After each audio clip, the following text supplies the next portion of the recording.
बिस्मिल्लाहिर्रहमानिर्रहीम। स्टूडेंट्स, आज हम लोग अपनी chapter number 3 of the 9th class physics उसके कुछ टॉपिक्स में से एक हम फोर्स एंड मोमेंटम को जो है वो आज डिस्कस करने लगे हैं। So we are going to discuss about what is the relation between force and momentum. So students, हमने इस क्वेश्चन को एज अ लॉन्ग क्वेश्चन जो है वो कंसीडर करना है और लॉन्ग क्वेश्चंस के लिए मैं आपको अपनी एक वीडियो के अंदर मैं पूरी एक्सप्लेनेशन दूंगा कि आप अपने एक लॉन्ग क्वेश्चन को किस तरह से रिप्रेजेंट कर सकते हैं, उसकी प्रेजेंटेशन किस तरह से डिज़ाइन कर सकते हैं, कौन कौन सी बेसिक हेडिंग्स हैं जो आप उनमें फर्दर यूटिलाइज कर सकते हैं कॉमन वैल्यूज़ के लिहाज से, कॉमन हेडिंग्स के लिहाज से। इसी तरह वो इंशाल्लाह आपको बहुत ज़्यादा हेल्पफुल भी रहेगी। तो स्टूडेंट्स, यहाँ पर आज हम स्टार्ट कर रहे हैं the relation between force and momentum. So first of all students, हम अपनी बेसिक चीज़ की तरफ आते हैं। स्टूडेंट्स, फोर्स हमारे पास क्या है?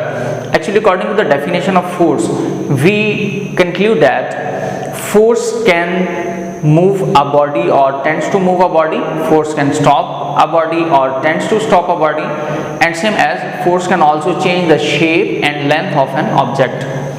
तो स्टूडेंट्स, अगर हम उसी के अकॉर्डिंग चलें यहाँ पर, तो हमारे पास नेक्स्ट में जो हमारे मोमेंटम है, मोमेंटम हमारे पास स्टूडेंट्स दो चीज़ों की बुनियाद पर आता है। जैसे first of all, if an object having a mass m and moving with a velocity v, so by the multiplication or multiplicative product of mass and velocity we get the momentum of an object। तो यहाँ पर इन दोनों के दरमियान relation क्या है students, आज हम इसको फाइंड आउट करने जा रहे हैं। तो let's check.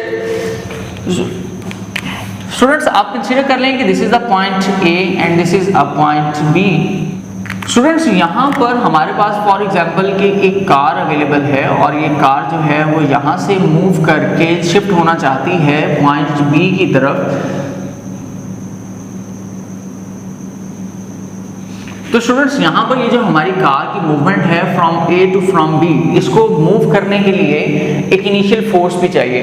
And after that जब इस ऑब्जेक्ट के पास हम कंसीडर करेंगे कि एक मैस अवेलेबल है, इसके पास भी मैस अवेलेबल है, लेट्स सी कि हमने फोर्स लगा दी, अब ऑब्जेक्ट ने मूवमेंट स्टार्ट कर दी है, तो इसकी जो मूवमेंट होगी स्टूडेंट्स यहाँ पर, उसमें हमारे पास इसका मैस m होगा, इसका मैस भी m होगा।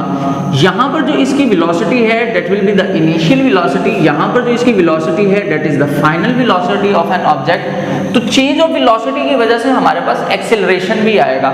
सो as we know that the acceleration is equal to vf minus vi over t with respect to time, and a car that is moving from point a to point b always take a time.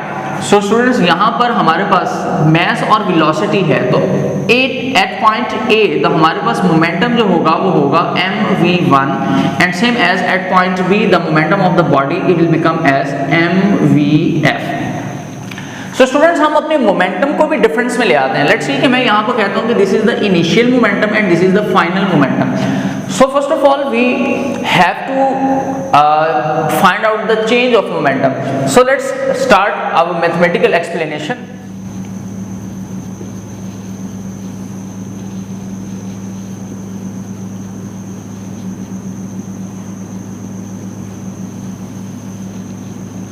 Student, सबसे पहले number पे हमारे पास जो point आएगा that is the object having a mass m with the initial velocity vi having the product of mass and velocity as the momentum, and it is represented as pi, which is equation number 1.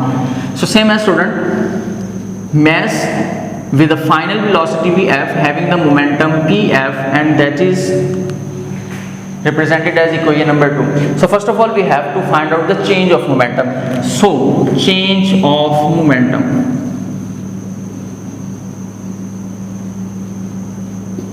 Students, यहाँ पर जब हम इसका change of momentum find out करेंगे तो change of momentum के लिए ये बात याद रखिएगा आप कि हमेशा आपके पास जब हम चेंज फाइंड करेंगे तो हम हमेशा फाइनल वैल्यू को, जो ग्रेटर वैल्यू होती है उसमें से हम अपनी लेसर वैल्यू जो है स्मॉलर वैल्यू को उसमें से सब्ट्रैक्ट कर देते हैं। तो सेम एज यहाँ पर मोमेंटम pf हम कंसीडर करेंगे ज़्यादा है और pi हमारे पास लेस है, तो हमारी जो वैल्यू है वो कुछ यूँ बनेगी pf minus pi is equal to mvf minus mvi।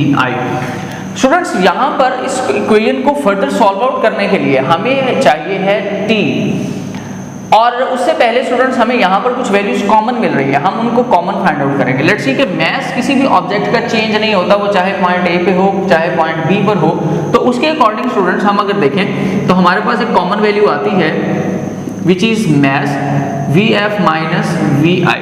Students यहाँ पर अगर हमारे पास Vf minus Vi denominator by t हो तो हम इसको मेंशन कर सकते हैं a के अकॉर्डिंग एक्सेलरेशन के साथ। तो स्टूडेंट्स हम उसके लिए क्या करेंगे, then we divide time t on both sides. So students जब हम इनको बोथ साइड्स पर डिवाइड करवाएंगे तो हमारी इक्वेशन कुछ यूं बनेगी, Pf minus Pi is equal to m Vf minus Vi, this is divided by t and this is divided by t। So students अब हम लोग अपने इस पार्ट को सब्स्टिट्यूट कर सकते हैं एक्सेलरेशन के साथ। तो हम a की वैल्यू एक्सेलरेशन की जो है वो यहाँ पर सब्स्टिट्यूट करेंगे तो हमारा जो पार्ट है कुछ यूं बनेगा, Pf minus Pi over t is equal to ma। हमने यहां पर सब्स्टिट्यूट की है वैल्यू को।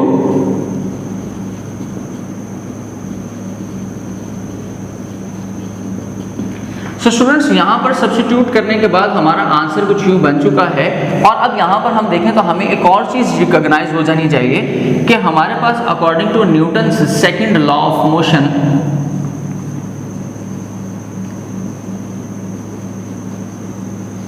हमारे पास एक और स्टेटमेंट आती है न्यूटन सेकंड लॉ के फॉर्मूले के according which is F is equal to ma। तो अगर हमारे पास स्टूडेंट्स यहाँ पर F is equal to ma के इक्वल आ रहा है, so we can also substitute the ma is equal to force. So hence students when you substitute the value in a given formula as the answer will become as Pf minus Pi over t which is equal to force. So students ये हमारे पास हमारा final conclusion और answer है that shows that the force is directly proportional to the rate of change of momentum. एक और conclusion यहाँ पे याद रखिएगा, जब कभी आपके पास 1 ओवर t का वर्ड मेंशन हो तो हम इसको यूज करते हैं एज अ रेट ऑफ। तो स्टूडेंट्स यहाँ पर भी डिनोमिनेटर में t है, ऊपर चेंज ऑफ मोमेंटम है। चेंज ऑफ मोमेंटम को हम एक और पैटर्न में भी लिख सकते हैं। लेट्स सी कि मैं यहाँ बताता हूँ आपको कि हम अपने Pf माइनस Pi को चेंज विद डेल्टा भी शो कर सकते हैं। तो हम अपनी वैल्यू को ऐसे भी मेंशन कर सकते हैं। स्टूडेंट्स यहाँ पर हमारी डेफिनेशन डिस्क्राइब हो जाएगी, हमने उस डेफिनेशन को याद भी रखना है और अपने हम इस लॉन्ग क्वेश्चन के बेसिक स्टार्ट में भी हम पहले डेफिनेशन ही मेंशन करें। हम लोगों ने अपने रिलेशन को फाइंड आउट कर लिया कि इन दोनों के दरमियान क्या रिलेशन है, तो the relation is directly proportional. Students अगर हमारे पास यहाँ पर वैल्यू आ चुकी है फोर्स और मोमेंटम के अकॉर्डिंग, तो हमारे पास हमने अब ये भी देखना है कि हमारे पास इसका आंसर क्या आता है। लेट्स सी कि मैं अगर चेंज ऑफ मोमेंटम का यूनिट फाइंड आउट करना चाहता हूं तो how could we find out the unit of the change of momentum. Let's check students, according to the last formula which is Pf minus Pi over t is equal to the force. So students हमें change of momentum का formula चाहिए, unit चाहिए sorry. तो हम यहाँ से t को सिर्फ मल्टीप्लाई करवाएंगे which is Pf minus Pi and it will become as force and time. So students हमने इसकी वैल्यू को फाइंड आउट करना है। तो हम क्या करेंगे, Ft की यूनिट्स को मेंशन करेंगे और Ft के जो यूनिट्स हैं हमारे पास स्टूडेंट्स फोर्स का यूनिट होगा newton, time will be a second and according to the unit of newton that is the value again will become as kilogram metre per second. So students, by substituting the formula, by substituting the unit of Newton which is kilogram meter per second square, हमारे पास हमारा ये answer जो है वो find out हो जाएगा। So hence हमने अपना यूनिट भी रिलेशन का जो है मोमेंटम का यानी चेंज ऑफ मोमेंटम का जो यूनिट है वो भी फाइंड आउट कर लिया। तो उम्मीद है कि ये आज का टॉपिक भी आपको अच्छे तरीके से समझ आ जाएगा। आपने इसको as a short and as a long जो है वो दोनों तरह से कंसिडर करके याद करना है। Best of luck.